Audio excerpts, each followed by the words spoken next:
7.10. Eh oui, je suis revenue, Shrud. Nous sommes bien sortis et revenus. Enfin, je suis revenue. Nous sommes restés une semaine dehors. Cela m'a semblé une éternité. Je tourne tout cela en moi depuis un moment. J'ai le besoin de venir ici faire le point. Heureusement que vous ne voyez pas mon état. Vous ne me reconnaîtriez pas. Comme vous le savez, nous avons décidé de sortir en groupe, mais sans juillet et décembre. D'autant plus qu'elle ne démordait pas de la nécessité de rester. Nous étions donc mai, juin, septembre, octobre, novembre et moi. Le trajet a été préparé, même sans connaître notre situation.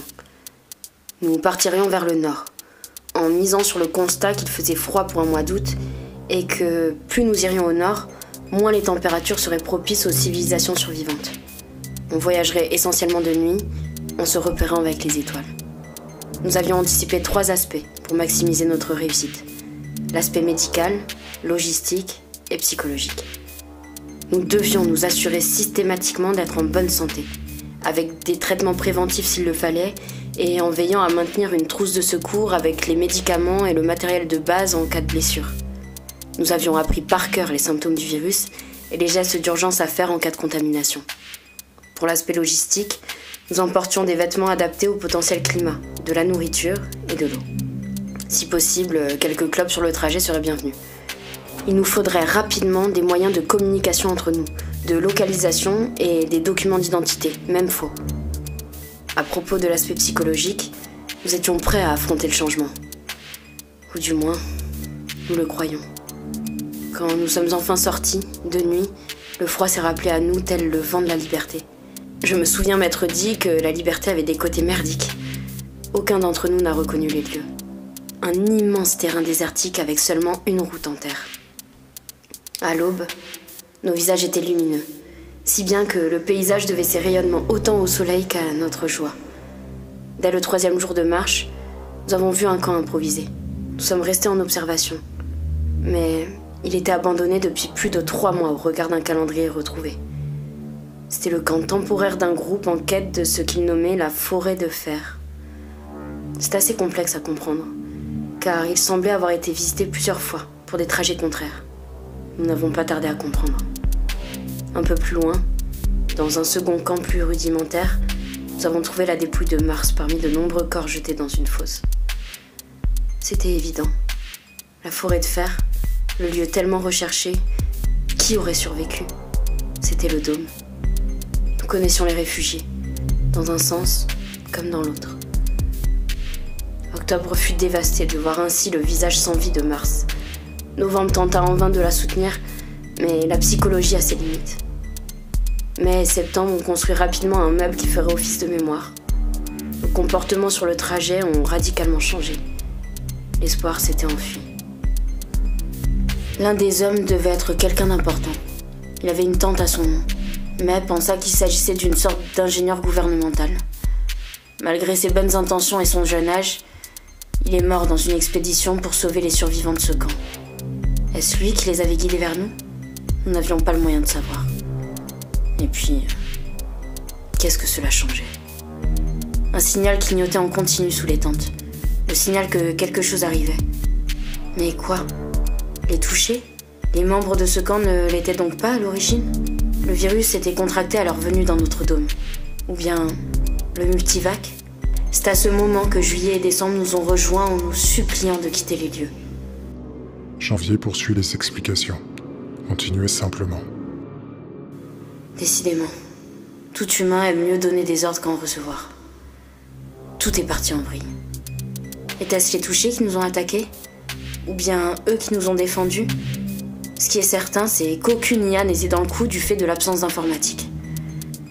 Si février, mars, avril et août nous avaient déjà quittés, d'autres allaient rapidement les rejoindre. Je vous dis cela, Shrud, comme si j'étais coupée de tout. Je me sens hors de mon corps, de ma peau. Je suis vidée.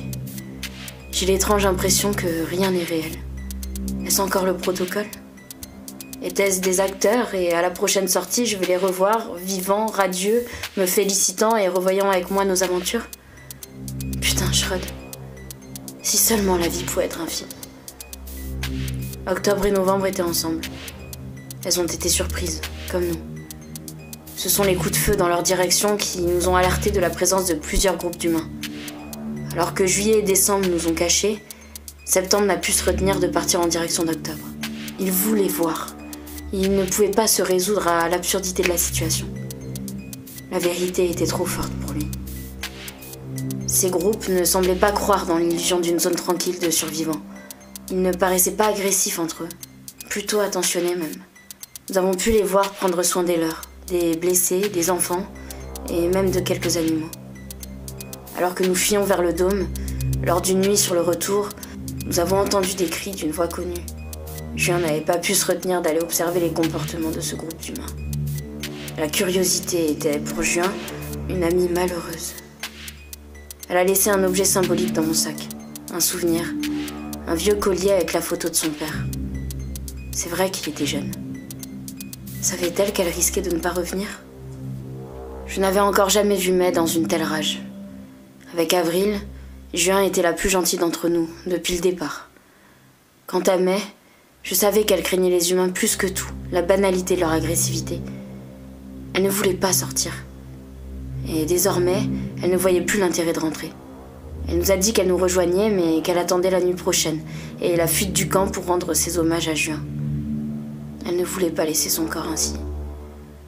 La nuit suivante, nous avons entendu au loin de nouveaux coups de feu. Ces dernières paroles furent stupides de simplicité, mais authentiques. La vie n'a aucun sens, alors autant être heureux avec quelqu'un qu'on aime, même parti. C'est cette même nuit que Juillet nous a quittés. Il a volontairement pris un autre trajet et construit de fausses traces et des feux pour perdre nos poursuivants. Avec du recul, je ne pense pas qu'il nous suivait, mais cela mettait définitivement un terme à la traque. Les jours qui suivirent, il n'y eut plus de bruit. C'était sa manière à lui de demander pardon. Vous savez, Schröd, la chose du monde à laquelle une personne libre pense le moins, c'est bien la mort. La sagesse n'est pas la méditation de la mort, mais de la vie. Bref, jamais une semaine n'a été aussi longue. Et me revoilà, ici, dans le dôme, avec Décembre. Elle au début, elle à la fin, ou plus exactement, depuis le début de la fin. Vous approchez de la fin du dôme. Poursuivez en 7.11.